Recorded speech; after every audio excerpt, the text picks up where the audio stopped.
경기도 연천의 겨울은 단순한 계절의 변화가 아니었다. 그것은 이 땅에 새겨진 분단의 상처가 골마 터지며 뿜어내는 시리고 아픈 통증 그 자체였다. 임진강에 얼어붙은 수면 위로는 살을 내는 칼바람이 뼈속까지 파고들었고, 철책 너머 북녘 땅의 민둥산들은 제빛 하늘 아래 새우산한 실루엣으로 침묵하고 있었다. 이곳에서 밤은 완벽한 암흑이었고 그 암흑을 가르는 것은 오직 매서운 바람 소리와 간헐적으로 들려오는 정체 모를 야생동물의 울음소리뿐이었다.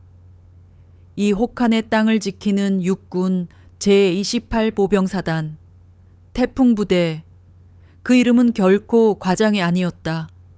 이곳의 장병들은 언제 터질지 모르는 화약고 위에서 매일을 살아가는, 대한민국에서 가장 맹렬하고 거친 운명을 짊어진 이들이었다. 그들에게 부대는 삶의 터전이자 동시에 거대한 무덤이 될 수도 있는, 긴장과 자부심이 뒤섞인 공간이었다. 이 거친 부대를 이끌던 사단장 한태준 소장은 연천의 혹한을 녹이는 유일한 온기였다. 그는 단순한 지휘관이 아니었다. 병사들에게 그는 자상한 아버지였고 위험 있는 스승이었으며 기꺼이 등을 내어줄 수 있는 전우였다.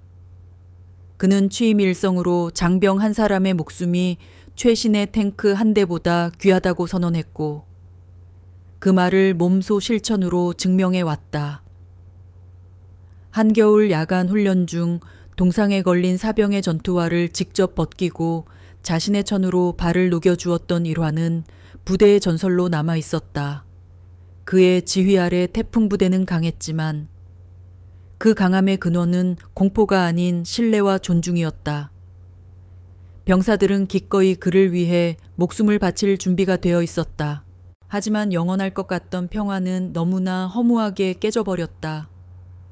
그날 아침 신임 장교들의 부임 신고를 받기 위해 연병장에 선 한태준 소장의 얼굴은 유난히 창백했다.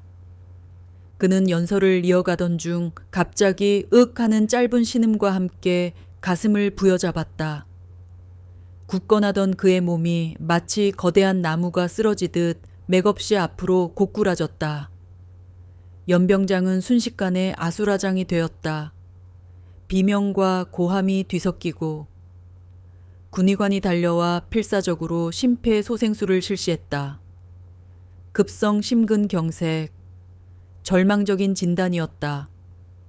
이내 굉음을 내며 착륙한 의무 헬기가 먼지 바람을 일으키며 그의 의식 없는 육신을 국군 수도병원으로 실어 사라졌다. 장병들은 마치 나라를 잃은 백성처럼 망연자실한 표정으로 헬기가 사라진 제빛 하늘만 하염없이 바라보았다. 사단장의 부재라는 거대한 권력의 공백, 그 진공 상태를 기다렸다는 듯이 뱀처럼 차갑고 끈질긴 야심이 고개를 쳐들었다. 부사단장 권형민 대령.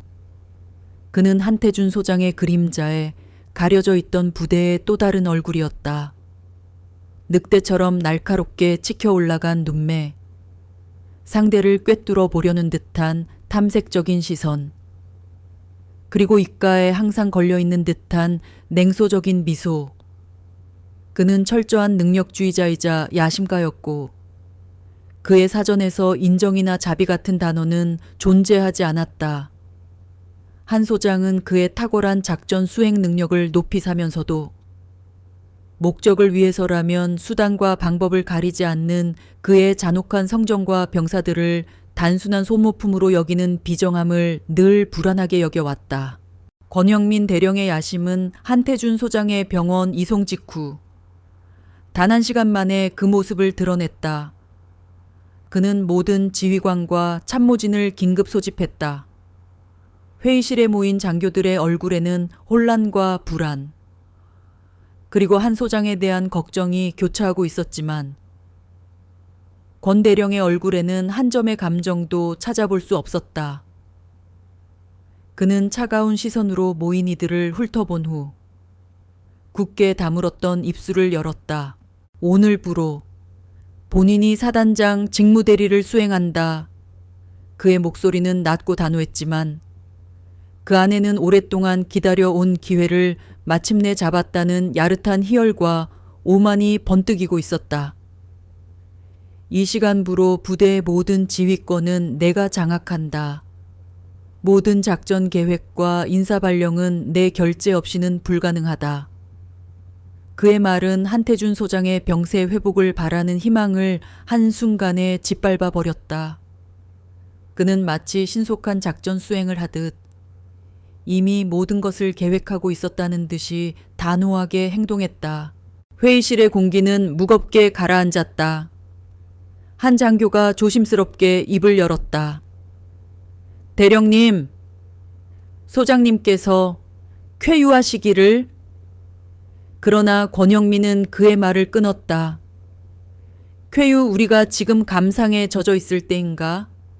최전방 부대의 지휘관 부재는 곧 안보의 공백이다. 나는 이 공백을 한시라도 빨리 메워야 할 책임이 있다. 그 책임은 자네들의 걱정이나 희망보다 훨씬 더 무겁다. 그의 말에는 한 소장에 대한 일말의 존경심조차 느껴지지 않았다. 그에게 한 소장은 그저 자신의 앞길을 가로막던 장애물에 불과했다는 것을 여과 없이 보여주는 듯했다.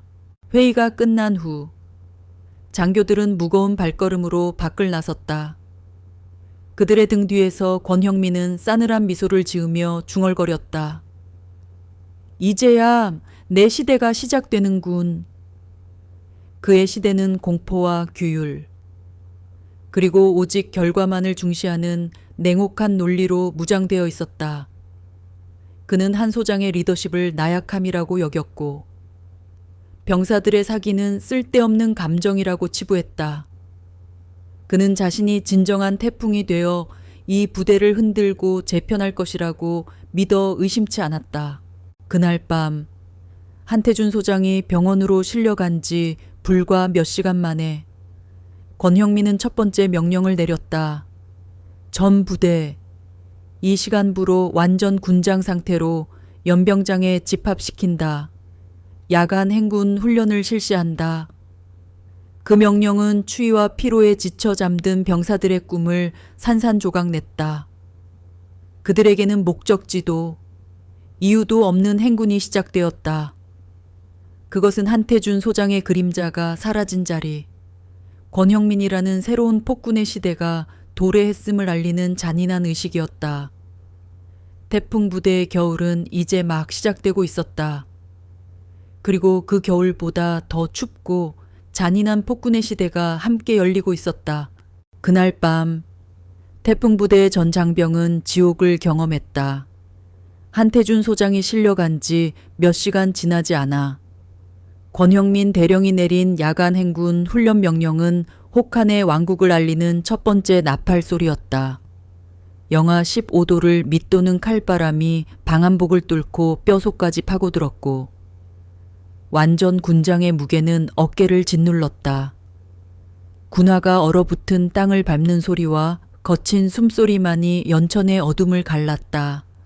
목적지도 이유도 없는 행군이었다.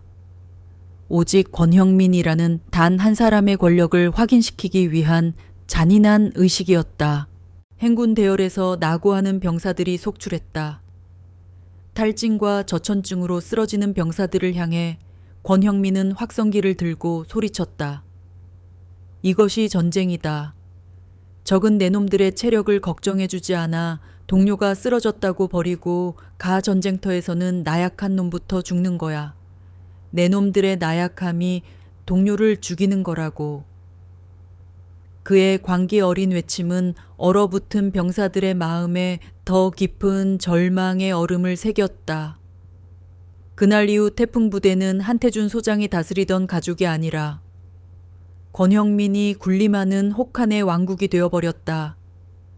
병사들의 얼굴에서는 웃음이 사라졌고 눈빛에는 살아남아야 한다는 생존 본능과 지휘관에 대한 깊은 불신만이 남았다.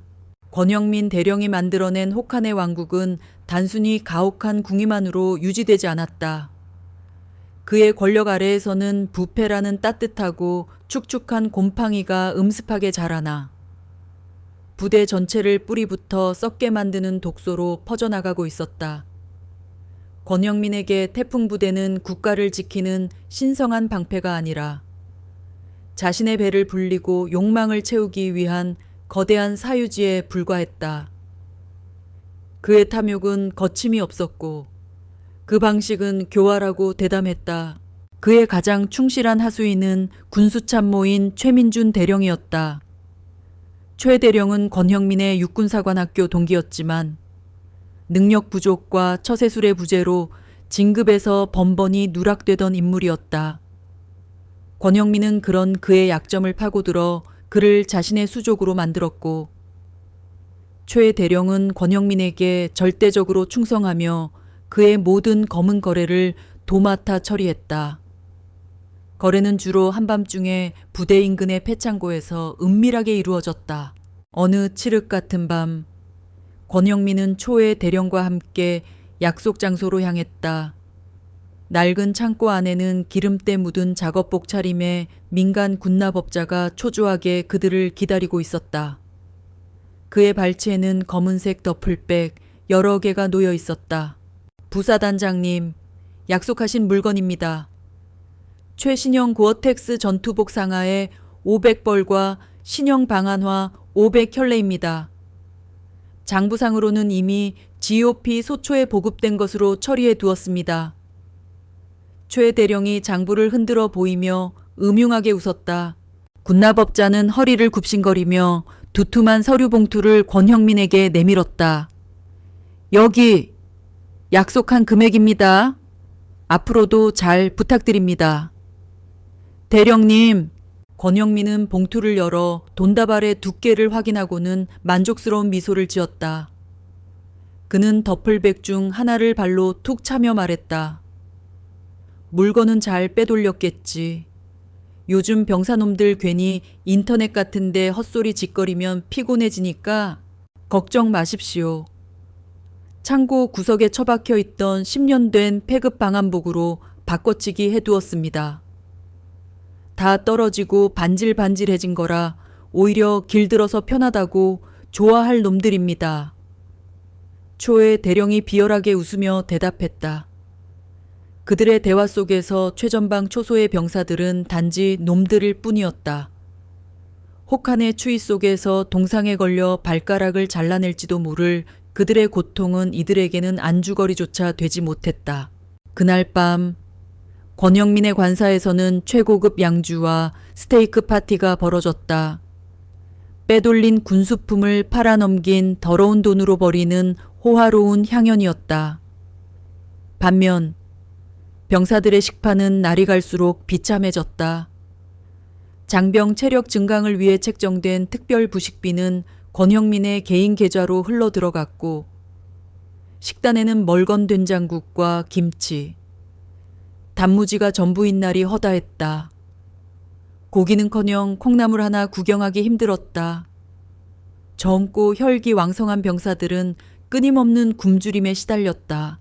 배고픔을 견디다 못해 PX에서 사비로 빵을 사 먹다가 걸린 한 병사는 전 부대원이 보는 앞에서 돼지 새끼처럼 처먹기만 한다는 인격 모독을 당하며 완전 군장으로 연병장을 돌아야 했다. 그 모습을 지켜보던 병사들은 분노로 입술을 깨물었지만 그저 침묵할 수밖에 없었다. 권형민의 폭정은 물리적인 폭력과 경제적인 착취를 넘어 인간의 존엄성을 파괴하는 형태로 진화했다. 그는 젊은 장교들을 자신의 노예처럼 부렸다. 특히 한태준 소장을 존경하며 따랐던 박선우 대위는 그의 주된 화풀이 대상이었다. 하루는 박선우 대위가 제출한 훈련 결과 보고서에서 오타가 하나 발견되었다. 그것은 수백 페이지에 달하는 보고서의 아주 사소한 실수였지만 권영민은 기다렸다는 듯이 그를 모든 참모가 모인 회의실로 호출했다. 박선우 대위 내놈은 눈깔이 장식품인가 이런 기본적인 오타도 못 찾는 놈이 무슨 작전을 지휘한다고. 그는 보고서를 박 대위의 얼굴에 집어던졌다. 종이 뭉치가 그의 뺨을 날카롭게 스치고 바닥으로 흩어졌다. 지금부터 내놈 식사 금지다 회의실 구석에 서서 내가 쓴 보고서를 처음부터 끝까지 100번 외울 때까지 퇴근할 생각 마라. 내놈의 그 썩어 빠진 정신 상태를 이 자리에서 뜯어 고쳐주겠다. 그날 박선우 대위는 밤늦도록 굴욕감과 모멸감에 떨며 서 있어야 했다. 다른 장교들은 감히 누구 하나 그를 위해 나서지 못했다. 권영민의 왕국에서 동료에는 사치였고 정의는 무모한 객기일 뿐이었다. 태풍 부대는 거대한 부패에 늪이 되어가고 있었다. 그 늪은 병사들의 피와 땀, 그리고 젊은 장교들의 붉은 눈물을 양분 삼아 점점 더 깊고 어둡게 몸집을 불려가고 있었다. 희망의 빛은 어디에도 보이지 않았다. 최전선의 겨울은 이제 막 시작되고 있었다. 그리고 그 겨울보다 더 춥고 잔인한 폭군의 시대가 함께 열리고 있었다. 절망이 일상이 된 태풍 부대의 어느 날, 작은 파문이 일었다. 국군 내부 전산망을 통해 하달된 한 장의 공문 때문이었다. 사단장 직무대리 교체 및 신임 직무대리 부임 예정. 그 짧은 한 줄의 문장은 순식간에 부대 전체로 퍼져나갔다.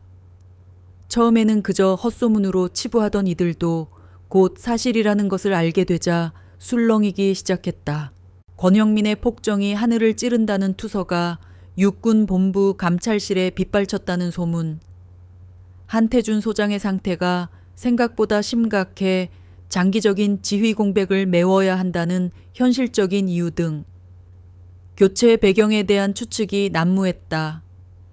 하지만 가장 큰 관심사는 단연 누가 오느냐였다.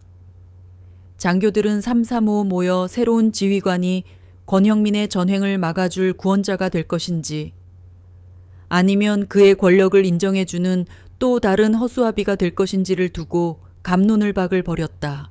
권대령 뒤에 있는 라인이 보통이 아니야. 국방부 장관하고도 직통으로 연결된다는 소문이 파다한데 누가 와서 그를 건드리겠어. 그래도 이렇게 문제가 많은 걸 육본에서도 알 텐데 뭔가 조치를 취하려는 의지가 있는 것 아닐까. 제발 제대로 된 참군인이 왔으면 좋겠다. 박선우 대위는 동료들의 대화를 들으며 희망과 절망 사이를 오갔다. 그는 간절히 기도했다. 이 지옥 같은 현실을 끝내줄 단 한 사람의 의로운 지휘관이 오기를. 그의 마음속에 꺼져가던 작은 불씨는 이 소문 하나로 다시 피어오르는 듯했다. 하지만 동시에 새로운 지휘관이 권형민의 그림자에 가려져 아무것도 할 수 없는 무력한 존재가 될까 두려웠다. 지난 몇 달간 그가 목도했던 권형민의 힘은 너무나 거대하고 단단해 보였다. 권형민 역시 이 소식을 듣고 꽤나 분주하게 움직였다. 그는 새로 올 인물이 자신의 통제권 안에 있는 사람이기를 바랐다. 그는 자신의 인맥을 총동원해 육군 본부 인사참모에 압력을 넣었고 자신의 육사 선배이자 유순한 성품으로 알려진 한 장군을 후임으로 밀었다. 내가 잠시 부대를 비운 사이에 군기가 흐트러진 모양입니다. 나약한 인물로는 이 부대를 통제할 수 없습니다. 저와 뜻을 같이 하고 강력한 리더십으로 부대를 이끌어갈 분이 필요합니다. 그는 자신의 교활한 논리를 펼치며 상대방을 설득했다. 모든 것이 자신의 계획대로 되어가고 있다고 확신한 그는 느긋하게 며칠을 보냈다. 그는 새로운 지휘관이 부임하는 날, 자신의 권위를 한층 더 공고히 할 계획까지 세워두었다. 새로운 지휘관은 내가 아니었으면 이 자리에 오지도 못했을 텐데 앞으로도 나를 믿고 따를 수밖에 없겠지. 그는 승리감에 도취되어 있었다. 그리고 마침내 신임 직무대리의 인적사항이 담긴 정식 공문이 도착했다. 권형민은 당연히 자신이 밀었던 인물의 이름이 적혀 있을 것이라 생각하며 여유롭게 서류를 받아들었다. 그러나 서류를 보는 순간 그의 얼굴은 충격과 불쾌함, 그리고 경악으로 일그러졌다. 그의 입에서 욕설이 튀어나왔다. 이게 뭐야? 서류에 박힌 이름은 그가 전혀 예상하지 못했던 것이었다. 신임 제28보병 사단장 직무대리 준장 정지훈 여군. 정지훈이라는 이름보다 여군이라는 두 글자가 그의 눈을 먼저 찔렀다. 여군. 그것도 별을 단 장군이 대한민국 최전방 중에 최전방인 태풍부대의 지휘관으로 온다는 말이었다. 그의 머릿속에서 그 사실은 현실이 아니라 누군가 자신을 모욕하기 위해 꾸며낸 악질적인 농담처럼 느껴졌다. 그의 가부장적이고 권위적인 사고방식 속에서 여성은 결코 전투 부대 지휘관이 될 수 없는 존재였다. 미친 새끼들, 국방부가 단체로 정신이 나갔구나. 전쟁이 무슨 애들 소꿉장난인 줄 아나 계집애를 사단장으로 앉히면 뭐가 달라져. 생리 휴가라도 줘야 하는 거냐. 그의 분노는 곧 지독한 경멸감으로 바뀌었다. 그는 정지훈이라는 인물을 자신의 경쟁자나 상관으로 인정할 수 없었다. 그녀는 그저 운 좋게 별을 단 정치적인 쇼를 위한 장식품에 불과했다. 그는 그녀를 철저히 짓밟아 여자는 안 된다는 것을 증명해 보이고 싶었다. 감히 자신의 왕국에 발을 들인 대가를 톡톡히 치르게 해 주리라 다짐했다. 권형민의 관사에서는 서류 뭉치가 바닥에 내팽개쳐지는 소리가 요란하게 울렸다. 그의 심장은 분노로 쿵쾅거렸고 끓어오르는 증오심은 그의 머릿속에 온갖 음습한 계획들을 그려 넣었다. 그녀를 만만하게 보고 감히 이 부대를 바꾸려고 시도한다면 어떤 끔찍한 결과가 초래되는지 똑똑히 보여주겠다는 맹세. 그는 정지훈을 맞이할 환영식을 계획하기 시작했다. 그 환영식은 그녀를 철저히 굴복시키고 모든 병사들 앞에서 자신의 권력이 얼마나 절대적인지를 재확인시켜줄 잔인한 무대가 될 터였다. 태풍 부대에는 새로운 바람이 불어오고 있었다. 하지만 그 바람이 신선한 바람일지 아니면 모든 것을 집어삼킬 파괴적인 태풍일지는 아무도 알 수 없었다. 정지훈 준장이 태풍 부대에 부임하던 날 권형민은 의도적으로 그녀를 모욕하기 위한 환영식을 준비했다. 그는 모든 참모를 연병장에 도열시켰지만 정작 자신은 약속된 시간보다 10분이나 늦게 나타났다. 마치 자신이 이 부대의 진정한 주인임을 과시하려는 듯한 오만한 태도였다. 장교들은 감히 고개를 들지 못하고 부동자세로 서 있었지만 그들의 속에서는 불안과 초조함이 뒤섞여 끓어오르고 있었다. 새로운 지휘관이 과연 저 오만함에 어떻게 반응할까? 권 대령의 도발에 무릎을 꿇을 것인가? 아니면 방역할 힘이 있을까? 그들의 눈동자는 권형민의 다음 행동을 초조하게 쫓고 있었다. 권형민은 느긋하게 지프차에서 내려 삐딱하게 선 채 건성으로 경례를 붙이며 노골적인 비아냥이 섞인 목소리로 그녀를 맞았다. 이야, 정말 대단한 분이 오셨네. 우리 같은 촌놈 군인들은 평생 구경도 못할 귀한 분을 이렇게 모시게 되어 영광입니다. 준장님! 그의 조롱은 공기 중에 날카로운 칼날처럼 맴돌았다. 옆에 서 있던 최민준 대령과 몇몇 권형민의 측근들은 그를 따라 비릿한 미소를 지으며 이 상황을 즐기는 듯했다. 하지만 그들의 예상과는 달리 정지훈의 표정에는 미동조차 없었다. 그녀는 지프에서 내려 먼지 하나 묻지 않은 전투화로 연병장 땅을 굳건히 딛고 섰다. 다부진 체격은 아니었지만 그녀의 곧게 편 허리와 어깨에서는 강철 같은 기세가 느껴졌다. 그녀는 권형민의 오만한 시선을 피하지 않고 그보다 더 차갑고 깊은 눈으로 그를 똑바로 응시했다. 마치 수천 년 된 고목이 수백 번의 태풍을 견뎌온 것처럼 그녀의 존재는 흔들림이 없었다.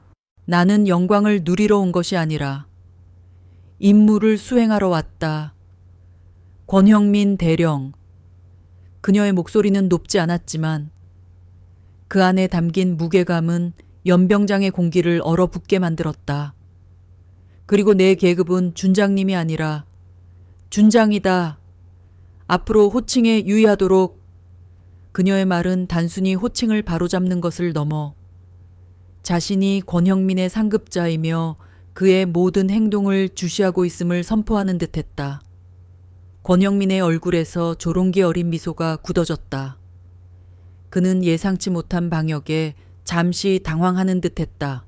정지우는 권형민을 지나쳐 사단장실로 향했다. 그녀의 등 뒤로 날아와 꽂히는 권형민의 살기 어린 시선이 느껴졌지만 그녀는 단 한 번도 뒤돌아보지 않았다. 그 모습은 마치 폭풍 속으로 날아드는 한 마리의 강철 나비와도 같았다.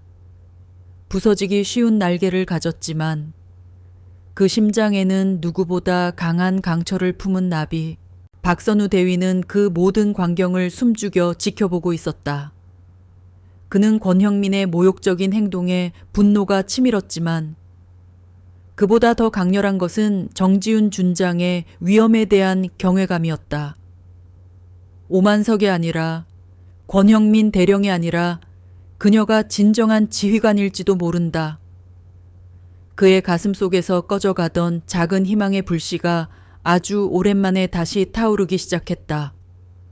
거대한 폭풍이 몰려오고 있었다.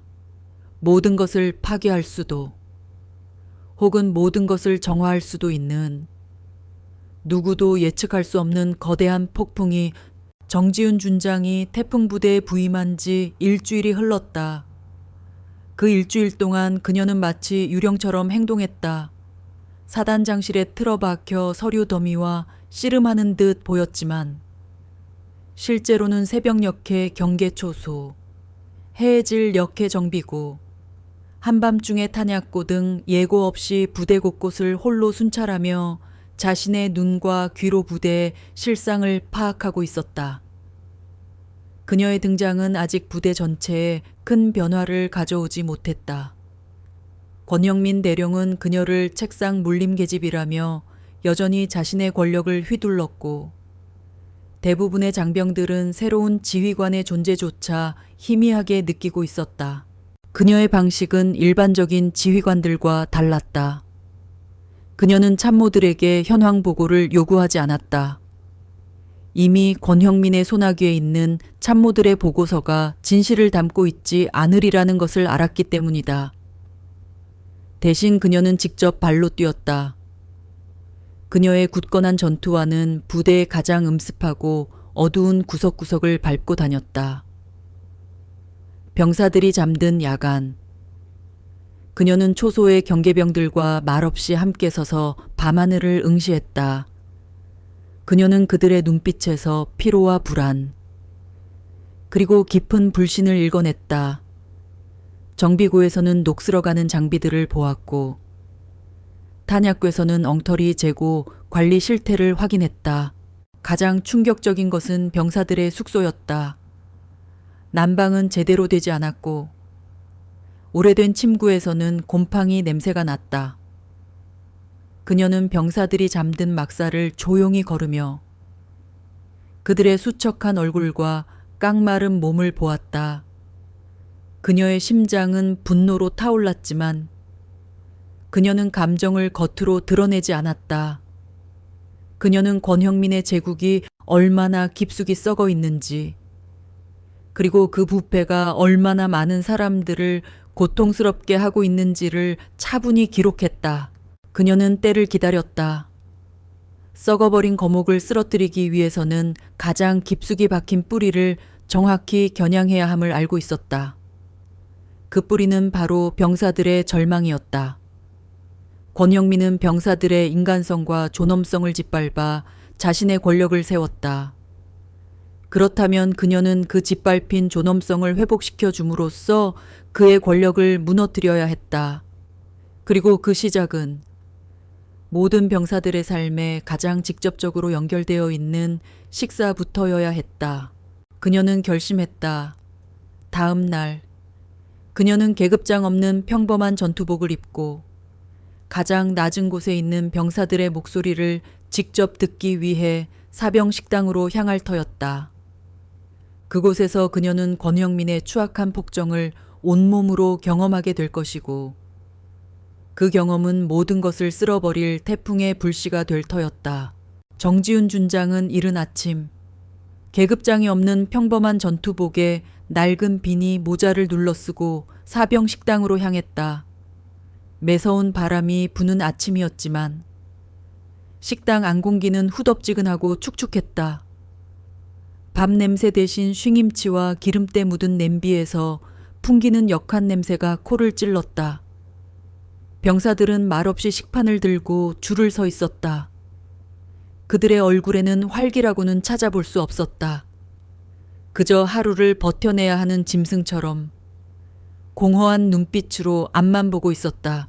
배식구 앞에는 군수참모인 최민준 대령이 건들거리는 자세로 서서 감시하고 있었다. 그는 마치 사냥꾼이 먹이를 살피듯 병사들의 식판을 꼼꼼히 훑어보았다. 병사들의 식판에는 밥알을 겨우 덮을 정도의 멀건 국과 시들한 김치 몇 조각이 전부였다. 한창 먹고 자랄 나이의 젊은이들에게는 한 끼 식사라기보다는 그저 허기를 달래기 위한 구정물에 불과했다. 정지훈은 자신의 눈으로 이 끔찍한 현실을 확인하며 주먹을 꽉 쥐었다. 그들의 절망과 배고픔이 고스란히 그녀의 심장으로 전해지는 듯했다. 그때 식당 문이 활짝 열리며 권형민 대령이 당당하게 걸어 들어왔다. 그의 뒤에는 그를 수행하는 몇몇 장교들이 무리지어 있었다. 권형민은 병사들 사이를 위아래로 훑어보며 마치 동물원의 동물을 구경하듯 비웃는 표정을 지었다. 그는 식당 중앙에 우뚝 서서 자신의 존재감을 과시했다. 병사들은 그의 시선이 자신에게 닿을까 두려워 고개를 숙였다. 그의 시선이 한앳된 얼굴에 이등병에게 멈췄다. 그 이등병은 식판에 밥을 조금 더 많이 담았는지 최민준 대령의 눈치를 보며 쭈뼛거리고 있었다. 권형민은 마치 사냥감을 발견한 맹수처럼 그 이등병에게 다가갔다. 야, 너 이리 와봐. 권형민의 낮은 목소리가 식당의 정적을 깨뜨렸다. 이등병은 얼어붙은 듯 꼼짝도 못했다. 그는 식판을 든 채 덜덜 떨고 있었다. 권형민은 그의 식판을 낚아채듯 가져가서 밥알을 툭툭 건드렸다. 어쭈 이 돼지 새끼는 밥을 아주 양껏 퍼갔네. 다른 애들은 제대로 먹지도 못하는데 너 혼자 뱃돼지에 기름칠을 하겠다고 군대가 무슨 뷔페인 줄 알아. 아, 아닙니다. 대령님, 저는 이등병은 더듬거리며 변명하려 했지만 권형민은 들은 채도 하지 않았다. 그의 분노는 순식간에 폭발했다. 그는 식판을 바닥에 내팽개쳤다. 밥알과 반찬이 사방으로 흩어지고 식판은 요란한 소리를 내며 나뒹굴었다. 이등병의 눈에는 금세 눈물이 그렁그렁 맺혔다. 그 모습을 지켜보던 병사들은 분노와 수치심에 고개를 숙였다. 권형민의 폭정은 그들의 존재 자체를 부정하고 있었다. 그때 정지훈이 조용히 앞으로 나섰다. 그녀의 표정은 차분했지만 눈빛은 타오르는 불꽃처럼 강렬했다. 권형민은 자신에게 다가오는 계급장 없는 여군 장교를 보고 눈살을 찌푸렸다. 그는 그녀를 그저 하찮은 소위나 중위쯤으로 생각했다. 대령님, 병사들이 배식받는 것은 당연한 권리입니다. 그들이 제대로 먹어야 나라를 지킬 힘이 생기는 것 아닙니까? 한 끼 식사마저 통제하고 굶주리게 하는 것이 진정한 군인의 자세입니까? 그녀의 목소리는 조용했지만 그 안에 담긴 힘은 권형민의 오만함을 정면으로 겨냥하고 있었다. 권형민은 실소를 터뜨렸다. 이봐, 너는 어느 부서에서 온 계집애야 계급장도 없는 게 어디서 감히 상관에게 훈계를 해. 그의 눈에는 노골적인 경멸과 분노가 가득했다. 내 놈 눈에는 이 녀석이 나라 지키는 군인으로 보여. 이래가지고는 돼지 새끼밖에 안 돼. 감히 쳐다보지도 못할 주제에 그의 분노가 극에 달했다. 그는 옆에 놓인 국통에서 소의 국자를 들었다. 국에는 기름이 둥둥 뜬 멀건 배춧국이 들어있었다. 그는 망설임 없이 국자를 들어 정지윤의 머리 위로 쏟아부었다. 차가운 국물이 그녀의 얼굴과 몸을 타고 흘러내렸다. 기름기와 배추십 조각들이 그녀의 머리카락과 군복에 엉겨 붙었다. 식당은 순간 정적에 휩싸였다. 수백 명의 병사들과 장교들이 그 충격적인 광경을 목격하고 숨을 멈췄다. 권형민은 통쾌하다는 듯이 소리내어 웃었다. 하하하, 꼴 좋다. 감히 내 앞에서 나대더니 내 놈 주제를 알아야지. 어디 가서 이런 대접을 받아보겠나. 네가 평생 나한테 당한 수모를 잊지 못할 거야. 그는 승리에 도취되어 있었지만 그의 웃음은 곧 멈췄다. 국물이 뚝뚝 떨어지는 얼굴에도 정지윤은 미동조차 하지 않았다. 그녀는 고개를 빳빳이 들고 젖은 머리카락 아래로 차가운 분노와 경멸이 뒤섞인 눈빛으로 권형민을 응시했다. 그 눈빛은 단순한 분노가 아니었다. 그것은 마치 모든 것을 꿰뚫어 보는 신의 시선 같았고 동시에 모든 것을 파멸시킬 지옥의 불꽃 같았다. 정지윤은 젖은 채로 조용히 서 있었다. 권형민은 그 눈빛에 자신도 모르게 온몸의 털이 곤두서는 것을 느꼈다. 이 상황은 그가 계획했던 것과는 전혀 다른 방향으로 흐르고 있었다. 그 순간 모든 이들은 직감적으로 알 수 있었다. 이 정적은 폭풍전야의 고요함이라는 것을, 그리고 곧 그 태풍이 이 부대 전체를 뒤흔들 것이라는 것을. 차가운 국물이 얼굴을 타고 뚝뚝 흘러내렸다. 기름기와 배추십 조각들이 정지윤 준장의 머리카락에, 어깨에, 가슴에 지저분하게 달라붙었다. 하지만 그녀는 미동조차 하지 않았다. 그녀의 눈은 여전히 흔들림 없이 권형민 대령을 향하고 있었다. 권형민은 처음에는 자신의 승리에 도취되어 그녀를 향해 마음껏 비웃었지만 그녀의 차갑고 깊은 눈빛에 웃음이 멎었다. 그 눈빛은 감히 자신이 쏟아부은 국물 따위에 더럽혀질 수 없는 훨씬 더 거대하고 압도적인 어떤 것을 담고 있었다. 식당 전체를 지배하는 것은 오직 정적뿐이었다. 수백 명의 병사들은 숨조차 제대로 쉬지 못한 채 이 기이하고 충격적인 광경을 목격하고 있었다. 이등병은 바닥에 엎드린 채 몸을 떨었고 다른 병사들은 주먹을 꽉 쥐고 분노와 절망을 사귀고 있었다. 그들의 눈에는 무기력한 분노가 가득했지만 누구도 감히 권형민에게 맞설 용기를 내지 못했다. 그때 정지윤 준장이 천천히 그리고 아주 조용히 움직였다. 그녀는 먼저 손을 들어 자신의 머리에 푹 눌러쓴 비니 모자를 벗었다. 모자가 벗겨지자 그녀의 짧은 머리카락에 엉겨붙은 국물과 배추십들이 뭉텅이로 떨어져 내렸다. 그녀는 그 모든 것을 아무렇지 않은 듯 무시했다. 이어 그녀는 전투복 상의에 왼쪽 어깨를 가리고 있던 점퍼 지퍼를 천천히 내렸다. 그녀의 어깨에 드러난 것은 황금빛 월계수 잎이 둘러싸고 있는 오직 장군만이 달 수 있는 은빛 별 하나였다. 권형민의 얼굴에서 웃음기가 순식간에 사라졌다. 그의 눈은 흔들리기 시작했고 얼굴은 창백하게 굳어졌다.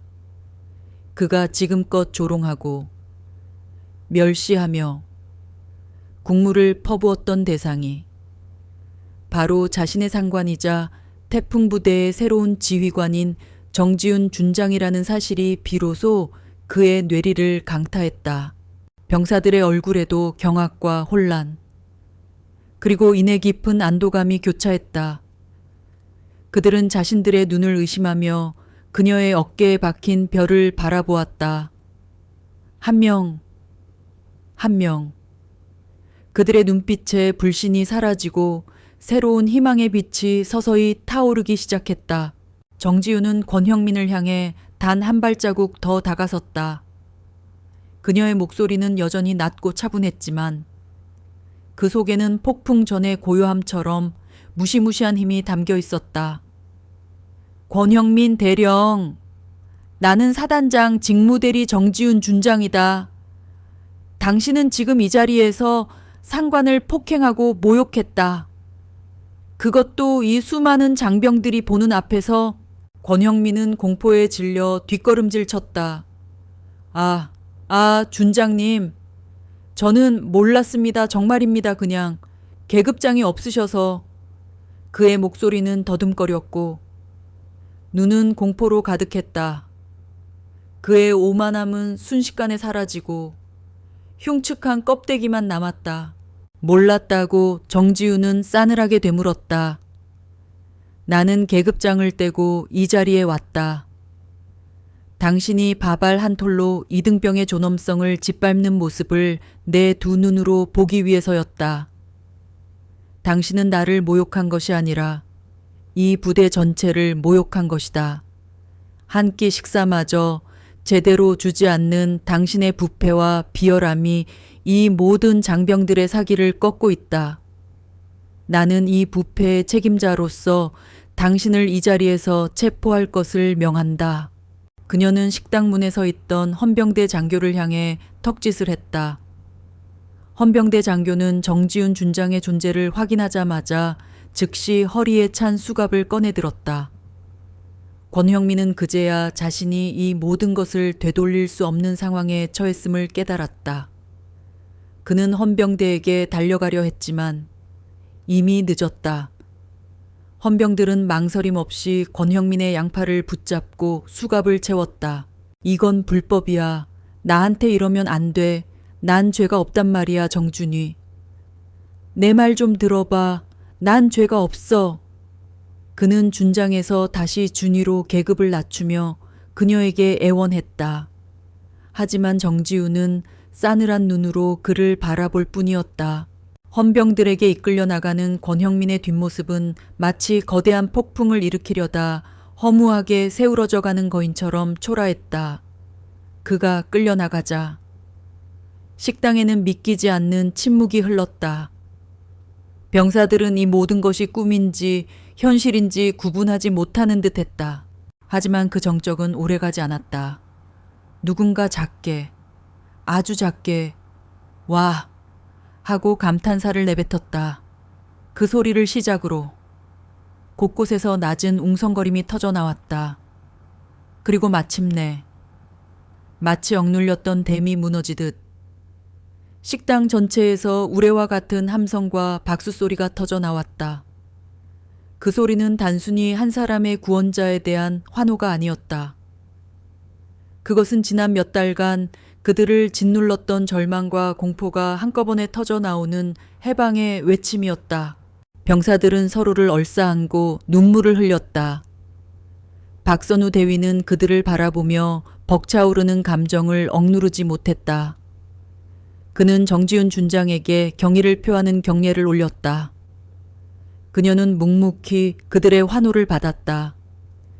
그녀의 얼굴에는 여전히 국물 자국이 남아 있었지만 그 모든 것은 이제 더럽혀진 흔적이 아니라 그녀가 이 부대를 구원하기 위해 치러야 했던 영광스러운 훈장처럼 빛나고 있었다. 태풍 부대의 겨울은 드디어 끝을 고하고 새로운 봄이 시작되고 있었다. 권형민 대령이 헌병들에게 끌려나간 후 태풍 부대에는 그동안 억눌려왔던 거대한 안도감과 동시에 혼란이 감돌았다. 병사들은 환호했고 장교들은 상황을 파악하느라 분주했다. 하지만 정지훈 준장은 그 모든 감정의 소용돌이 속에서도 흔들림이 없었다. 그녀는 즉시 사단장실로 돌아와 가장 가까운 참모들을 소집했다. 그녀의 얼굴에는 아직 국물 자국이 남아 있었지만 그 모든 것은 그녀의 결의를 더욱 굳건하게 만드는 상징이 되었다. 나는 감상에 젖어 있을 시간이 없다. 정지훈의 목소리는 칼날처럼 날카로웠다. 권형민 대령은 끌려나갔지만 그의 부패는 여전히 이 부대 곳곳에 뿌리내리고 있다.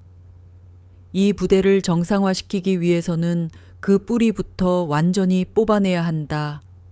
지금부터 특별조사팀을 구성한다. 모든 비리를 철저히 파헤쳐 관련된 모든 자들을 군법에 따라 처벌할 것이다. 그녀는 참모들의 눈을 하나하나 응시했다. 몇몇은 불안한 눈빛을 감추지 못했고 다른 이들은 그녀의 단호함에 감탄하는 표정이었다. 그녀는 그들 모두의 속내를 읽어내는 듯했다. 그리고 그녀는 예상치 못한 임무를 지목했다. 박선우 대위, 당신이 이 특별조사팀을 이끈다. 박선우 대위는 놀라움에 눈이 커졌다. 그는 자신이 권형민에게 찍혀 모멸을 당했던 젊은 장교였다. 그런 자신에게 사단 전체의 부패를 수사하는 중대한 임무가 맡겨지다니. 정지윤은 그의 생각을 읽기라도 한 듯 덧붙였다. 나는 당신이 이 부대의 유일한 양심이라고 들었다. 그리고 당신의 눈은 이미 그들의 비리를 가장 가까이에서 목격했다. 내가 당신을 믿는 만큼 당신도 스스로를 믿어라.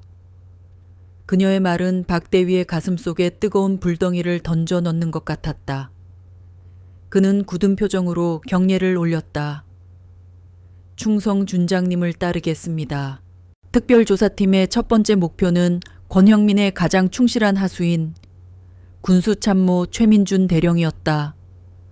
최 대령은 권형민의 수에서 부대의 모든 군수품과 식량, 보급을 관리하며 비리를 저질렀던 핵심 인물이었다. 박선우 대위는 정지훈 준장의 승인 아래 즉시 최민준 대령의 사무실과 관사를 압수수색했다. 수색은 쉽지 않았다. 초의 대령은 이미 권형민의 체포 소식을 듣고 모든 증거를 인멸했을 터였다. 그의 사무실에는 아무런 수상한 서류도 발견되지 않았고 컴퓨터 파일은 모두 삭제되어 있었다. 팀원들은 좌절하기 시작했다. 대위님, 이미 다 지워버린 것 같습니다. 이래서는 증거를 찾기 힘들 것 같습니다. 한 조사관이 한숨을 쉬며 말했다. 그때 권형민 대령은 자신의 관사에서 초조함에 떨고 있었다.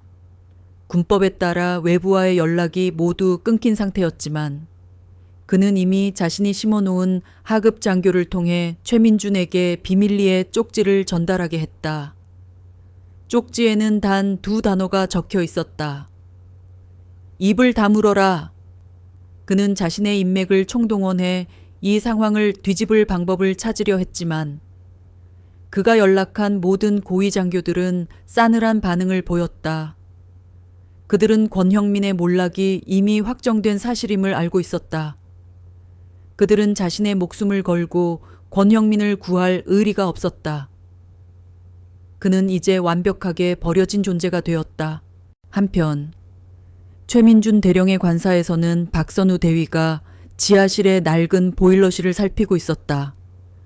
아무도 신경 쓰지 않을 법한 곳이었다.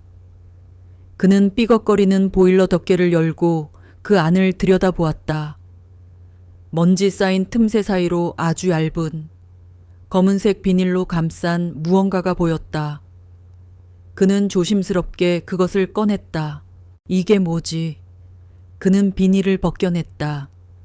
그 안에는 낡은 검은색 가죽 수첩이 들어 있었다. 겉보기에는 평범한 수첩이었지만 그의 직감은 이 수첩이 단순한 물건이 아님을 말해주고 있었다. 그는 조심스럽게 수첩을 펼쳤다. 수첩 안에는 날짜와 금액, 그리고 알 수 없는 이름들이 빼곡하게 적혀 있었다. A사 군복 1000벌 납품, 계약서 5억, 실제 납품가 2억, 차액 3억, 권 대령 지분 1넣음봄 5억, 법체 식료품 납품, 식용유 대신 공업용 식용유, 차액 1억, 초의 대령 지분 5천만 등등 모든 내용이 적혀 있었다. 이 수첩은 권형민과 최민준이 지난 몇 달간 저지른 모든 비리와 불법 거래를 상세히 기록한 블랙북이었다. 박선우 대위의 심장이 미친 듯이 뛰었다. 그는 이것이 단순한 수첩이 아니라 권형민 제국을 무너뜨릴 수 있는 결정적인 증거임을 직감했다. 이 수첩 안에는 권형민뿐만 아니라 그와 거래했던 민간 군납업체, 그리고 그들의 비호를 받던 육군본부의 고위 간부들까지 모두 기록되어 있었다. 그가 찾던 것은 단순히 최민준의 죄를 증명하는 증거가 아니었다. 그것은 이 부대를 갉아먹던 부패의 뿌리를 통째로 뽑아낼 수 있는 마법의 열쇠였다. 찾았다. 박선우 대위의 외침이 텅 빈 보일러실을 울렸다. 이제 그들은 권형민의 더러운 비밀을 모두 손에 넣었다. 다음 단계는 이 블랙북을 이용해 최민준을 압박하고 그를 통해 권형민을 궁지로 몰아넣는 것이었다. 태풍 부대에 드리워졌던 어둠의 장막이 걷히고 그 추악한 민낯이 드러나기 시작하고 있었다. 먼지 쌓인 보일러실에서 발견된 검은색 가죽 수첩은 단순한 기록물이 아니었다. 그것은 권형민의 추악한 제국을 통째로 무너뜨릴 수 있는 판도라의 상자였다.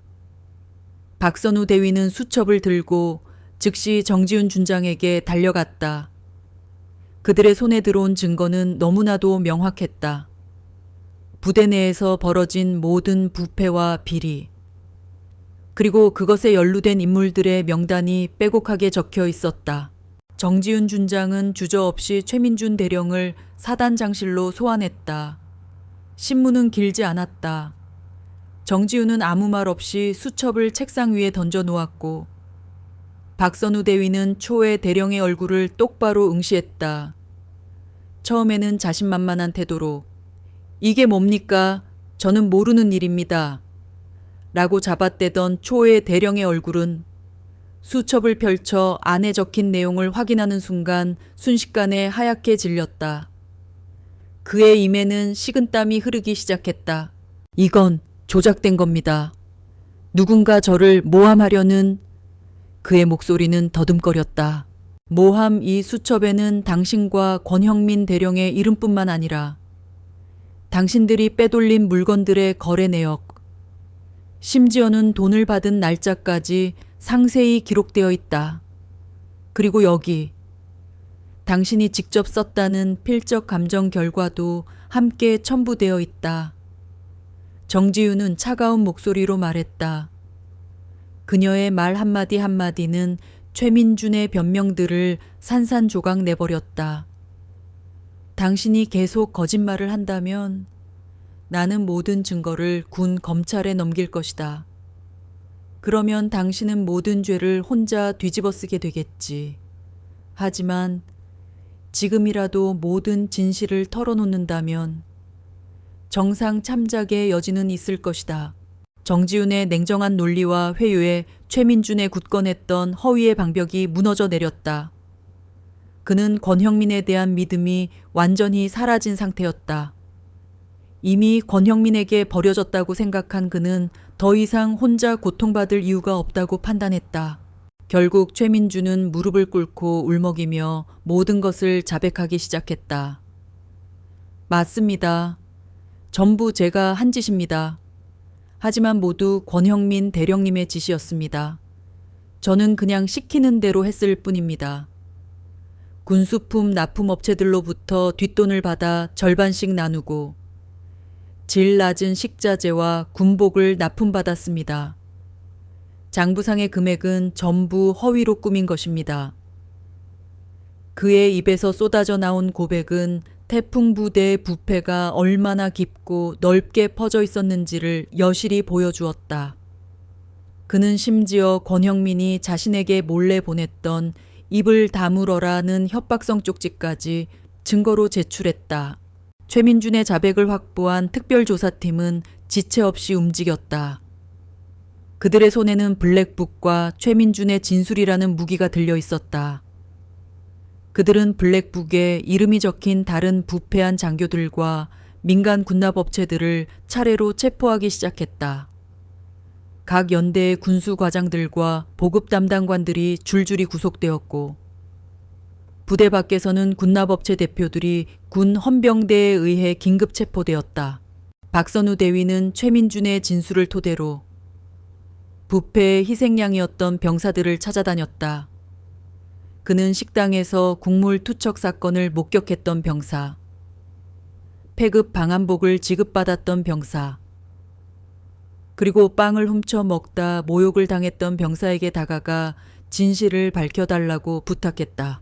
병장님, 그동안 겪으셨던 모든 부당함에 대해 증언해 주십시오. 이제 괜찮습니다. 사단장님께서 우리의 편에 서 계십니다.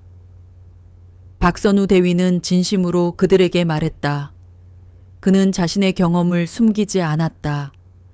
저 또한 권 대령에게 무시당하고 멸시를 당했습니다. 그래서 여러분의 심정을 누구보다 잘 알고 있습니다. 이제 우리가 목소리를 내야 할 때입니다.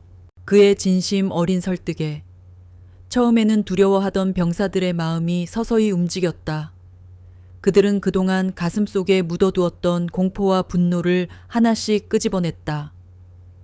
피해기수에서 빵을 훔쳐 먹다가 걸렸는데 권 대령이 저를 돼지라고 불렀습니다. 군복 입은 돼지라고요. 한 병사가 눈물을 흘리며 말했다. 그의 목소리는 떨렸지만 그 안에는 더 이상 공포가 아닌 분노가 서려 있었다. 다른 병사들도 용기를 내어 증언에 나섰다. 이들의 증언은 최민준의 자백과 블랙북의 내용을 뒷받침하는 결정적인 증거가 되었다. 그들의 진술은 군법회의에서 권형민을 더욱 깊은 나락으로 밀어넣을 강력한 힘이 될 터였다. 권형민의 부패 네트워크는 마치 도미노처럼 무너져 내리고 있었다. 그의 충실한 하수인이었던 최민준은 자신의 목숨을 건지기 위해 그를 팔았고 그가 짓밟았던 병사들은 그의 죄를 증언하며 복수하고 있었다. 이제 권형민은 완벽하게 혼자가 되었다. 그는 자신이 쌓아 올린 탐욕의 성이 모래성처럼 허무하게 무너지는 것을 지켜볼 수밖에 없었다. 그가 권력을 잡기 위해 한태준 소장을 짓밟았던 것처럼 이제는 그가 짓밟았던 모든 이들에 의해 낱낱이 파헤쳐지고 심판대에 서게 되었다. 그의 운명은 이제 바람 앞에 등불과 같았다. 권형민 대령은 자신의 관사에 갇힌 채 세상이 무너져 내리는 것을 지켜보고 있었다. 그는 더 이상 태풍부대의 지휘관이 아니었다. 그의 명령은 더 이상 효력을 발휘하지 못했고 그의 전화는 모두 끊겼으며 그가 그토록 믿었던 인맥들은 그를 외면했다. 그의 관사 주변에는 헌병들이 철통같이 경비를 서고 있었고 그들을 통과해 들어오는 것은 오직 정지훈 준장이 보낸 보고서뿐이었다. 보고서에는 최민준 대령의 자백, 군수품 비리 내역, 그리고 병사들의 증언이 상세하게 담겨 있었다. 그는 미쳐가고 있었다. 밤마다 악몽에 시달렸고 낮에는 환청에 시달렸다. 자신이 멸시했던 병사들의 비난 소리가 귓가에 맴도는 듯했고 자신의 손으로 파멸시킨 최민준의 울음소리가 들려오는 것 같았다. 그의 얼굴은 수척해졌고 눈은 핏발이 서 있었다. 오만하고 당당했던 그의 모습은 사라지고 오직 초조함과 불안에 휩싸인 짐승 같은 모습만이 남아 있었다. 아니야. 내가 이대로 끝날 수는 없어. 아직 방법이 있어. 그는 마지막 발악을 시작했다. 그의 머릿속에는 오직 한 가지 생각뿐이었다. 모든 증거를 없애고 증인들의 입을 막아야 한다. 그는 자신의 관사에 남아있는 모든 문서들을 꺼내 태우기 시작했다. 컴퓨터 하드디스크를 망치로 부수고 비밀리에 주고받았던 쪽지들을 변기에 흘려보냈다. 마치 맹수가 자신의 흔적을 지우려는 듯이 그는 필사적으로 움직였다. 하지만 그의 행동은 이미 정지훈 준장의 손바닥 아니었다. 그녀는 권형민의 성격을 꿰뚫어 보고 있었고 그가 최후의 순간에 어떤 짓을 할지 정확하게 예측하고 있었다. 그의 관세는 비밀리에 설치된 CCTV와 도청 장치가 작동 중이었다. 그의 모든 필사적인 노력은 오히려 그의 죄를 입증하는 추가 증거로 기록되고 있었다.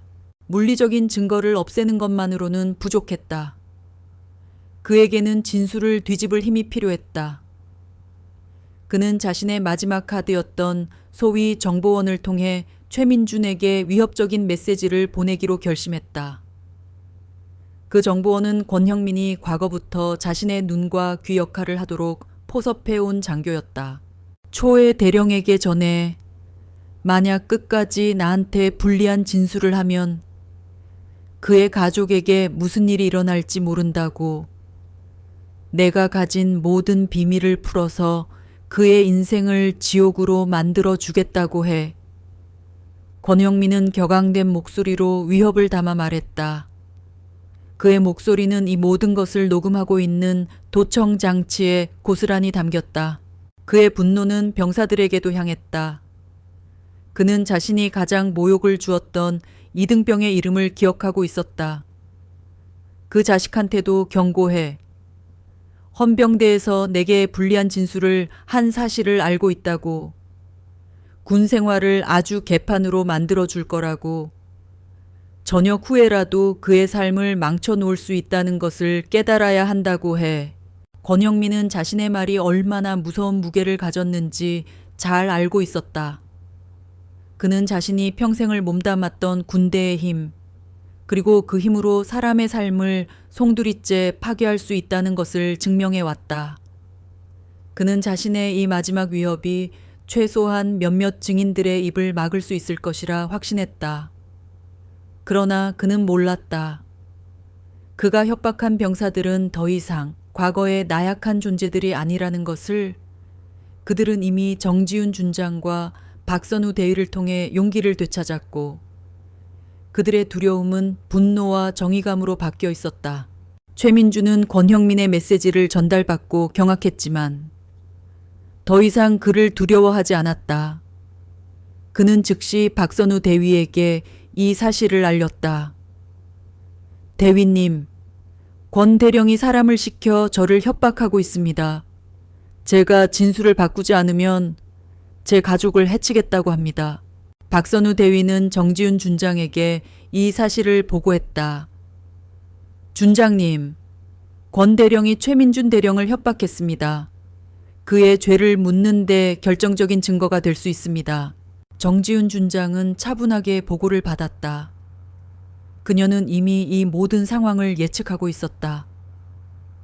그녀는 미소를 띤 차에 말했다. 아니, 박 대위, 이 협박은 그가 더 이상 돌이킬 수 없는 죄를 저질렀다는 것을 증명하는 증거이기도 하지만 그가 이제 얼마나 절망적인 상황에 처했는지를 보여주는 것이다. 그의 비열한 본성이 이 모든 것을 스스로 무너뜨리고 있군.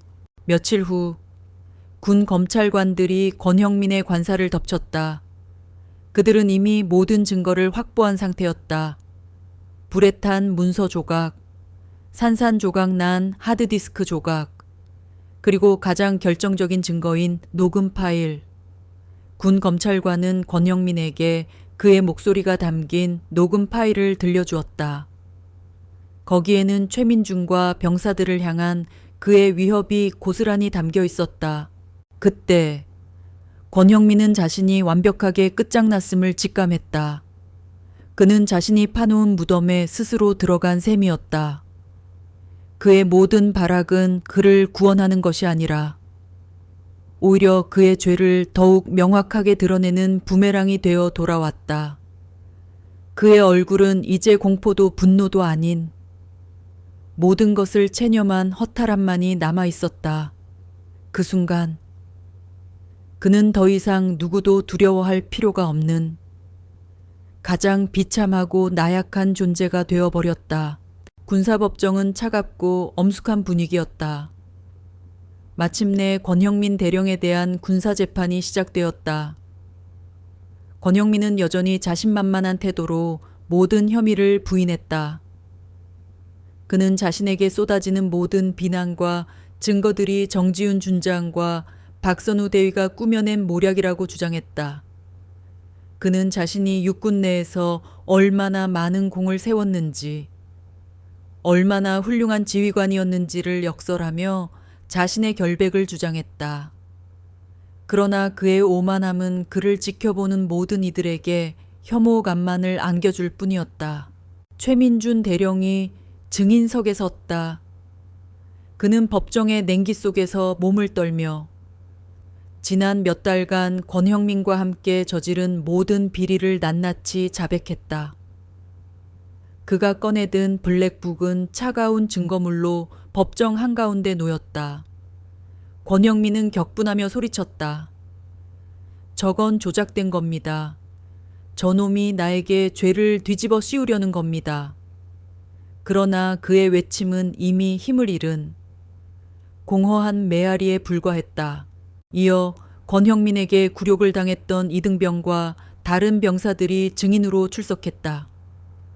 그들은 떨리는 목소리로 권형민의 모욕과 부당함, 그리고 그로 인해 겪어야 했던 굶주림과 절망에 대해 증언했다. 그들의 눈에는 아직도 지난날의 상처가 고스란히 남아 있었다. 권형민은 그들을 보며 비웃었지만 그 비웃음은 더 이상 그 누구에게도 위협이 되지 않았다. 오히려 그의 비열한 본성만을 더욱 명확하게 드러내는 증거가 되었다. 군 검찰관은 모든 증거와 증언을 정리한 후 마지막으로 결정적인 증거물을 법정에 제출했다. 바로 권형민의 목소리가 담긴 녹음 파일이었다. 법정의 스피커에서 권형민의 목소리가 울려 퍼졌다. 최 대령에게 전해 끝까지 입을 다물지 않으면 그의 가족이 어떻게 될지 모른다고.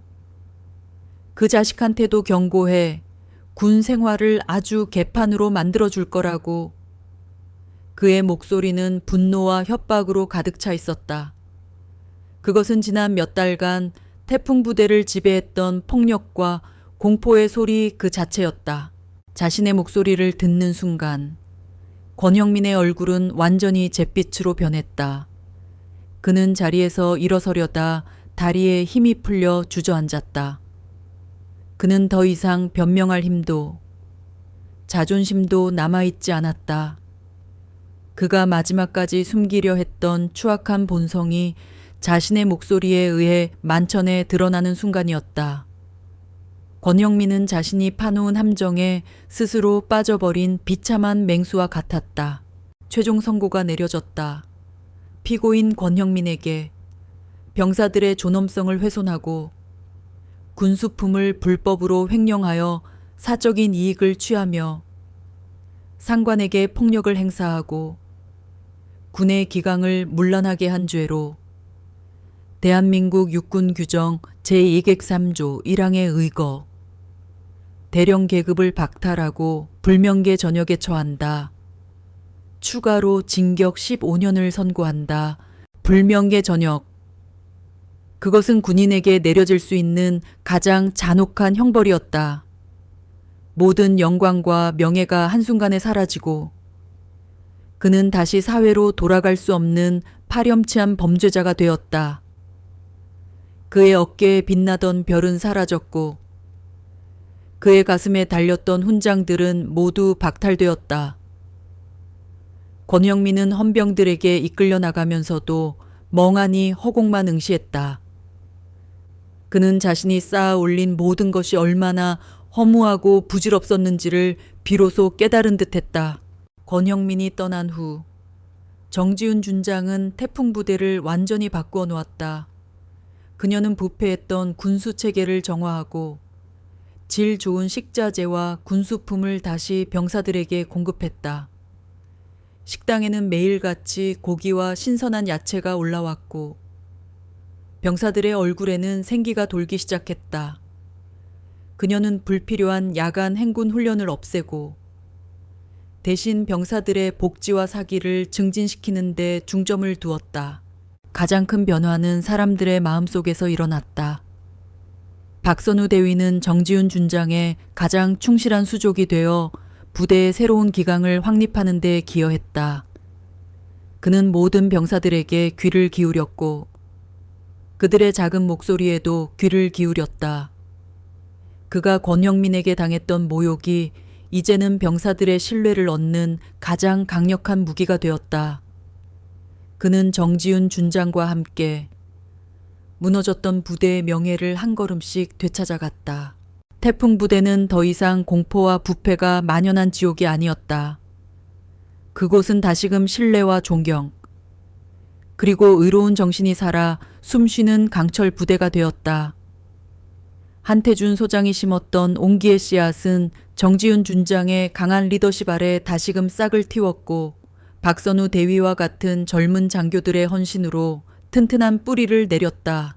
늦은 오후 정지훈 준장은 사단장실 창밖으로 활기차게 훈련하는 병사들을 내려다보았다.